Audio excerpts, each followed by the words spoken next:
Hey there, fam. How's it going? And welcome to episode of At the Table. There's a table here. You guys can't see it. It is without the view, but it is here. I promise you guys that the word that I want to share with you guys today is a word that I received earlier today in a devotional time. As you can tell, still kind of dressed from, what I was doing earlier today, little activities and meetings. But I didn't have time to go and really just set too much up. So if you guys can notice, the OGs know this background. You already know I'm going to bring some word that for me was a blessing, and I hope it is for you as well. I titled this one, Just Let Go. I have another, talk that I talked about here a little bit ago called about letting go.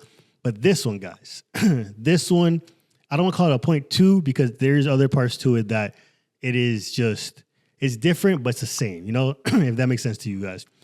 And I'm also going to reference this amazing word that Pastor Sarah Jacob Roberts said, and I'll use some quotes I have in there. So shout out to you, Pastor Sarah Jacob Roberts, the Potter's House, phenomenal word.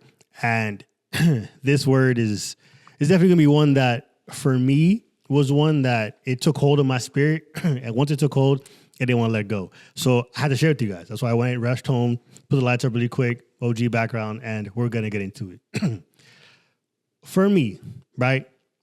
The biggest part that I want to start off with, with you guys is stop holding on to the weight. Yeah. So many times, we go and we take things from our prior experiences, from, things from our past, from things we have gone through. And I get it, certain things kind of just shape and mold, some parts of our lives. But it's something that for me, it is something that I have to remind myself, on a pretty frequent basis, because very easily I can fall back to, oh man, but last week, the video didn't do well. You know what? I didn't really bring that amazing word that I thought I brought when I hear it back. There's so many things that start going back in my mind that start going back to the past that I can't change, right? You're going and, oh man, I wish I'd have made a better, business decision 5 months ago. Maybe I wouldn't be here. Oh man, maybe if I would have talked to that person, things might have been different for them. Hey, maybe if I'd have prayed a little harder, I'd have gotten, that promotion. I've gotten that job interview. I've gotten that whatever, right? So if we allow ourselves to fall into that trap, that's exactly what it is. It is a trap from the enemy. Then we are dragging those things into our new, into the next step. You're bringing a past failure into this current situation, thinking, oh, you know what? I didn't get it then. What's the same I'm making now, right? It is unfair to you to bring current knowledge to something you did in the past. Hindsight's 20/20. We all know that, right? So you can't really put too much emphasis. That's a good word of putting it into something that you found out now that, yeah, this is the right thing to do. Oh, you know what? Oh, wow. This is what happens. Oh, wow. The economy was going to take this, this route. Oh, wow. You know what? If I would have done this, maybe it should have been better. You start criticizing yourself and critiquing yourself on something you had no prior knowledge of, right? 5 months ago, you didn't know what it was, to be in the situation, to be in this business. 4 or 5 years ago, you didn't know what it was, to walk with Christ in this way. So you're going and comparing yourself to, oh man, you know what? John over there, he's doing amazing. He's doing super great. His business, his business is doing well. Monica's doing amazing. Her company is just going and just, scaling up so much. Oh, wow. Look at Jose, his walk with Christ is getting so much stronger. But you don't know what they went through. I talked about that the other day. And for me, it was a reminder to let it go, right? We all know the song, you let it go. I don't get copyrighted, but yeah, you know the song. But it's silly when I say it that way, but it's so true, because if we allow ourselves to go and just stay in that pattern of just like, oh man, you know what? I wish I'd done better back then. Obviously, we can go and get better, and we can look at things from our past and get better at it, and learn from it and do better. That's phenomenal. I'm not saying otherwise, but what I'm saying is you can't be so hard on yourself about something that if you knew what you knew now, then you probably wouldn't have made that mistake. You probably wouldn't have made that error, but you learn from it, right? Something that maybe happened then, if things would have happened the way you thought it was back then, maybe you wouldn't be in the position you are now. Maybe God is saving you from something. Maybe God is protecting you from something now because of what happened, right? We don't know. The Bible says that his thoughts are higher than our thoughts. So when we look at it through those things, we have to understand that we have to protect our peace. right? Even if it means, going and isolating ourselves and, you know what, Lord, my bad. I'm giving myself the opportunity to, yes, I messed up, but I'm going to learn from it, right? God forgave you. God gave you grace. It's okay to have grace for yourself. It's okay to understand, you know what, hey, I messed up. I learned from it. I'm going to get better, right? And in talking about protecting your peace, there are times, right, where maybe you have to unfollow that person. Maybe you have to go and put that, certain thing on mute. Maybe you have to go and really just separate yourself from something, because that constant reminder of what was in the past might be affecting you now. I'm going to explain to you in a second. Because let's say you're part of a friend group, right? You're seeing everybody having fun, doing amazing, doing such great things, and they're reminding you of a life that you once had, right? Maybe you had all these friends and you were out there partying, having a good time, and you were, the life of the party and doing all great. But now that you're walking with Christ, no one's calling you anymore. You're not getting those text messages to hang out. People don't really want to talk to you because you're the Christian person. Oh, you're the holy person. Yeah? So if we really want to protect our peace, I know that sounds trendy, but, it's true. We need to sometimes remove ourselves from situations, right? Maybe you have to stop texting that person that is constantly there to give you the bad ideas, right? To be that bad influence. Maybe you have to go and pull yourself out of certain circles. Maybe you have to go, like I said, I say unfollow because, we live in a social media life. Maybe you have to hit that unfollow button. I used to be like, I'll just hit mute. But mute, if you know that person's page, if you know that that company's page, if you know that page that you shouldn't be looking at, you have it on mute. You might not see it on a daily basis, but if you know it, you can unfollow it. You can click it and unfollow it, right? That's how you can click it and start following it and looking through their things and catching up on it. Forget putting mute. Just unfollow, right? Separate yourself. If you're going to do it, don't go halfway. Go full send. All the way empty the tank, right? Now, I'm not saying that certain things can't go and, hey, maybe that person, you're in a place where you can be around certain someone because you're growing and you're still in that vulnerable state. All right, cool. And that doesn't mean that they're a bad person. Maybe just, you're not ready to go and, being part of that community right now. Maybe later on, hey, you know what? Hey, I'm better now. You know what? I'm healed from whatever situation. I'm good to go, right? But it takes maturity to say, you know what? I'm going to go. You guys do your thing, right? You guys aren't going to keep me out of the group, right? Because you guys care about me. We're friends. You guys love me. So I need to remove myself. That part can get kind of difficult because they're your friends, quote unquote, right? These are people that you know for a minute, right? But if they really cared about you, they'd want what's best for you. But maybe, right, in their, for lack of a better word, ignorance, they don't know any better, right? They just know, hey, you know what? This is what we do. Is we party, we do this. I'm not saying anything is wrong with going out and having a good time with your friends. I'm not saying, you have to stay home. Just close your, close your doors, close your windows from the world, and all you gotta do is just listen to praise and worship music, and just never leave your room. No, obviously, go out there, enjoy your life, have a good time with your friends properly. But if you know that certain people in your life take you back to a past life, if you know hanging out with a certain group is going to take you down a path that you're trying to get out of, why would you keep on going back to that group, right? It's like a dog going back to vomit, right? That the dog goes, eats something bad, he vomits, and he goes back to eat it again. You know it's bad for you. Why are you going back and, doing it? And I know that kind of might be a little tough love, but something that I've had to apply to myself, that I'm like, all right, does this benefit me? Is this going to continue to add to my peace, or is it going to take me away? Is it going to distract me from where I want to go? Right? So that's why I was taking some notes of that maybe you have to take that self-inventory and be like, you know what? Lord, I like this, but I love you. Right? I'll say that one more time. Maybe there's something in your life that you can tell the Lord, I like this, but I love you. And because I love you, I'm going to do whatever it is that pleases you, that makes you happy, that really makes and brings a smile to your face. Yeah? When we do those kind of things and we prioritize His love, His commandments, His plan for our lives, we start then taking steps in the right direction. We start taking now those steps into God's plan, to God's purpose for our lives. Yeah? When we do that, certain things start getting easier. Now you haven't been around that group for a while. You don't get that urge of like, I'm missing out. No, because now God's opening up doors for you in amazing different ways, in amazing new ways, right? What was interesting was the part that I'm about to bring up next, right? And this is the part that I got, from the sermon from Pastor Sarah Jakes Roberts. And she said something, and I'm paraphrasing the title, that was, before God promotes you, He has to interrupt you, right? Before you go to that next step, before you go on to that next thing that God wants you to do, maybe God has to interrupt you a little bit, right? He might have to interrupt your plans because, hey, you know what? You're going here and God's like, stop. No. If you're going to go to where I need you to be, I need you to interrupt your plans that you thought you had to get you on the right track, right? And then she hit on a topic, right? She hit on a verse that it spoke to me in a way that I hadn't thought about before, right? And it's Jesus, when he's with the man by the pool. That's found in John 5, 1 through 18. And I'm going to read some parts of it, actually. Let me put my Bible app really quick. You guys can follow along as I pull it up, right? And we're going to pick up, I'm going to put some notes. I'm not even going to read the whole thing. We know, right, if we go to verse 5 where it says, that he was there, this guy was invalid for 38 years.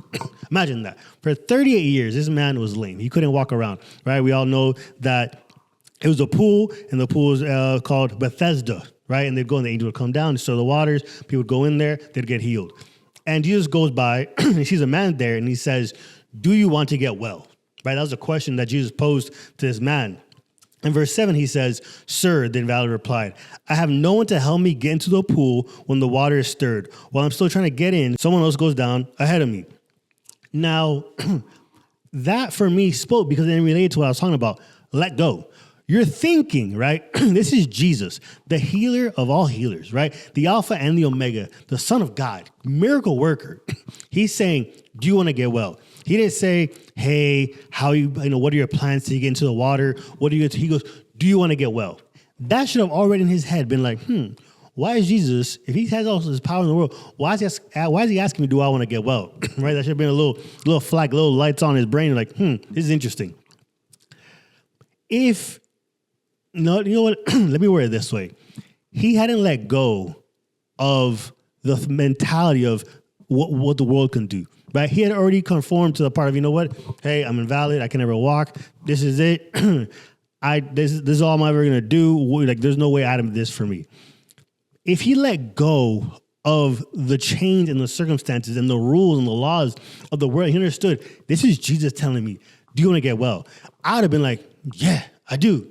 But no, we'll go back here. His response is a complaint. And he was pretty much giving parameters to Jesus saying, hey, I have no one to help me get into the pool when the water is stirred. Well, I'm still trying to get down. Someone else goes down ahead of me.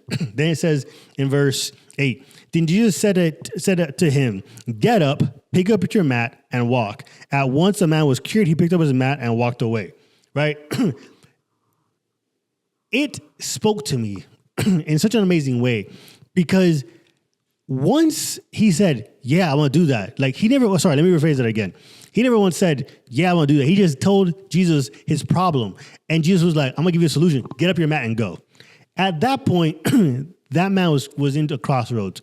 Do I go and hold myself to the mentality of what the world says that, I'll never be able to go and get up and get into the water? Does he have enough faith to say, you know what? This man told me to get up, pick up my mat and go. Let me do it.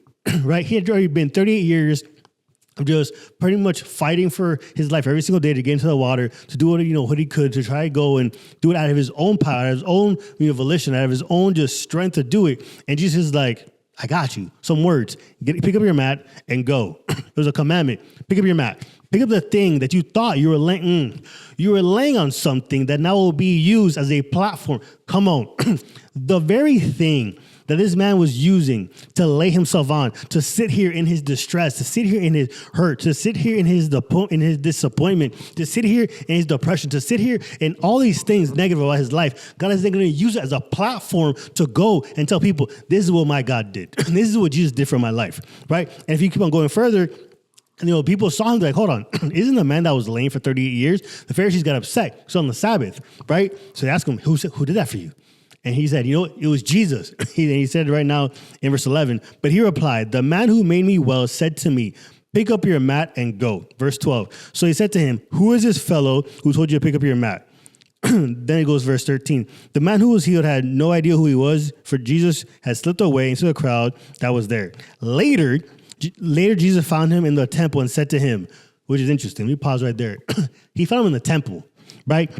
He went from where he was at a pool of just, and trying to get healed, picked up his mat and was not telling people, hey, there's this guy named Jesus. He healed me. Wow, hey, look at me. Hey, imagine, let's call him Bob and Joe. Bob was the lame guy. He was like, Joe, you won't believe what happened. Joe's probably like, first and foremost, you're walking. How did this happen? He's like, there's this guy named Jesus. He healed me. It's amazing, right? So then Jesus finds him again into the temple. And it says, see, you are well again. Stop sinning or something worse may happen to you. The man went away and told the Jewish leaders that it was Jesus who had healed him and who had made him well. Right? When I read that, and it says, see, you are well again. Stop sinning or something worse may happen to you. He wasn't saying, oh, you're going to go and, maybe, from the legs down, you're going to be from the waist down. No, he's saying, if you continue to sin, right? If you don't go and clean your life up, you're going to have something even worse, which is eternal death, right? That spoke to me because sometimes God's going to take us out of something, right? And we're like, okay, cool, Lord, you got me out of this. But then we fall back to old ways, and we fall back to old patterns, and we fall back to things that we thought we were comfortable in. I'm pretty sure he was complaining maybe he was doing some, oh man, I can't believe this is happening, and like not believing. He's like, hey, stop sinning first and foremost, and go, and be well, because if not, something worse will happen to you. If you continue in this life, after I took you out of it, you try to go back like the dog goes to vomit, something worse will happen to you. And that's going to be that, you lose your life, for eternity. I also thought about something too, right? I'm going to pause real quick when I get to this part, because on this topic, I don't want to miss it. I almost skipped it right now. There's a difference in being healed and being made whole, right? The Bible says that we are healed and made whole, right? He made the man, he healed him and he made him whole. When I thought of an illustration for it, right? I thought the easiest way I could do it was, imagine you go and break a bone, right? You break it, they fix it for you, bam. You go, you do an x-ray, you see where the bone was is stronger there, right? The body's an amazing thing. Where the joining point where it got broken gets harder there, right? But you can see, okay, wow, there's a crack there, there's a break there. Something was there. That's something that is a reminder of an incident, right? To scar, to fracture, whatever. You are healed from it, right? Now you can walk again, you can move your arms, that's great. When you are made whole, it means that when someone looks at you, they can't tell that bone was broken, right? They can't see that scar because God healed you completely and he made you whole. He brought you back. He did a factory reset. He brought you back to your original state in which you were born and created to be, right? So don't go and just be like, oh, you know what? Yeah, cool. God healed me from this thing. I'm out. Cool. No, God doesn't just heal you. He makes you whole, right? I'll use another example. Maybe you go through a trauma, you go through a situation, right? It's a really bad one, and you heal from it, right? In the sense of like, all right, cool, you got stronger, you move past it, you're good to go. Let's say someone hurt you, right? That's the hurt. That's the part that really just messed you up. Being healed is okay. I'm stronger, right? And you're good. You move past it. You're living a great life. Being whole is now you can forgive that person. You can forgive that instance. You can forgive that place, that group. And you know what? Hey, you hurt me, but I forgive you, right? Your heart is now whole because now you're not holding on to that to that weight. You're not holding on to that pain. You're not holding on to that worry. You're not holding on to anything. You're letting it go, right? When God does something, right?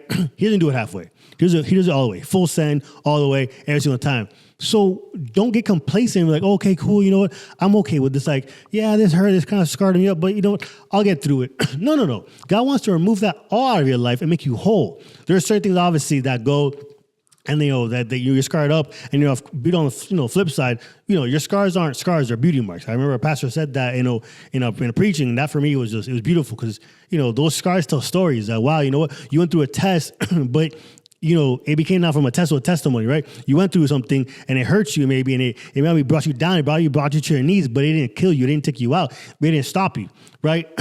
But when I'm talking about that, your spirit, right? Your life, your eternal life, God healed you from your past. He's making you whole. He's bringing you back to your original state, to the factory reset of who you are, right? This part, I want to quote it from Sarah Jakes. He says, you think you need someone to help carry you out of something, but God wants to give you the strength to get you to be able to carry yourself. Sometimes you need that buddy to help you out, right? You need that person to get you through the things, right?